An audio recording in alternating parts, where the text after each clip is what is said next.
আসসালামু আলাইকুম। আজকে আমি একটা নতুন রেসিপি তৈরি করব। এই রেসিপিটা এখনো কেউ খায়নি। এটা আজকে আমি রান্না করে দেখিয়ে দেবো আপনাদেরকে কীভাবে রান্না করতে হয়। এটা খেতে অসাধারণ একটা রেসিপি, একবার খেলে বারবার খেতে ইচ্ছে করবে। আমি দেখুন পুঁই শাকের ডাঁটি নিয়েছি। পুঁই শাকের শাকটা আমি রান্না করে ফেলেছিলাম। এখন ডাঁটাটা আমি ফ্রিজে রেখে দিয়েছি। আজকে এই ডাঁটা দিয়ে একটা অসাধারণ রেসিপি তৈরি করব। এই জন্য দেখুন আমি 2 কাপের মতন পুঁই শাকের ডাঁটা নিয়েছি। তার সাথে আমি মুসুর ডাল দিয়ে পুঁই শাকের ডাঁটা দিয়ে অসাধারণ একটা রেসিপি তৈরি করব। এখন এটাকে আপনারা দেখতে থাকে, খুব কম জলদি কম সময়ে এই রেসিপিটা তৈরি করে নেব। এই যে দেখুন আমি পেঁয়াজটা ভেজে নিচ্ছি।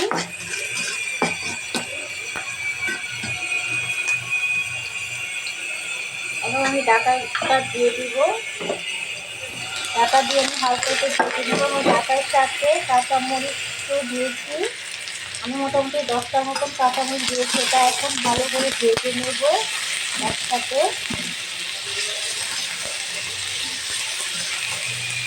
ভালো করে ভাজতে হবে।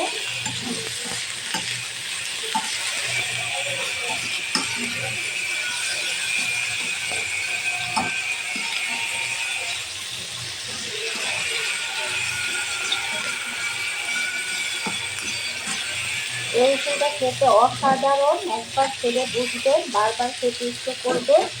এখন আমি লবণ দিয়ে দিচ্ছি একটু নরম হওয়ার জন্য। প্রায় 1 চামচের মতন আমি লবণ দিয়ে দিলাম। এখন আবারও আমি মিশিয়ে নেব। খুব নিচে থেকে নিতে হবে, তাহলে লবণটা নিচে যাবে একের সাথে অন্যটাও। এখন আমি পরিচিত ডালটা দিয়ে দিব। মুসুর ডাল আমি 1 কাপের মতো মুসুর ডাল নিয়েছি, আমি ধুয়ে নিয়েছি। এখন এটাকে দিয়ে একত্রে ভেজে নেব। এটা নিরামিষভাবেও খাওয়া যাবে। এটাকে আমি ভালো করে একটু ভেজে নিচ্ছি।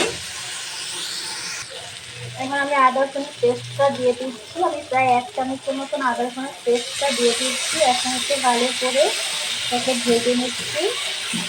এখন আমি শুকনো উপকরণগুলো দিয়ে দিচ্ছি। আর এখন আমি কষিয়ে নিয়েছি। এখন আমি উপকরণগুলো দিয়ে দিচ্ছি, যেমন হলুদের গুঁড়া দিয়ে দিচ্ছি প্রায় 1 চামচের মতন, আর মরিচের গুঁড়া দিয়ে দিচ্ছি আধা চামচের মতন, কারণ আমি কাঁচামরিচ কিছু দিয়েছি। এবং জিরে গুঁড়া দিয়ে দিচ্ছি 1 চামচের মতন, আর ধনে গুঁড়া দিয়ে দিচ্ছি আধা চামচের মতন। এখন আমি এটাকে একত্রে ভালো করে কষিয়ে নিচ্ছি।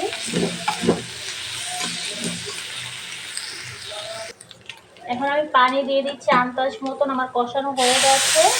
এখন এটাকে সিদ্ধ করার জন্য আন্দাজ মতন পানি দিয়ে দেবো। এখন এটাকে আমি রান্না করে নিব। পুরো মাখা মাখা হয়ে যাবে, চচ্চড়ির মতন হয়ে যাবে রেসিপিটা। এতটা শুকনো হবে, এই জন্য আপনারা অপেক্ষা করুন।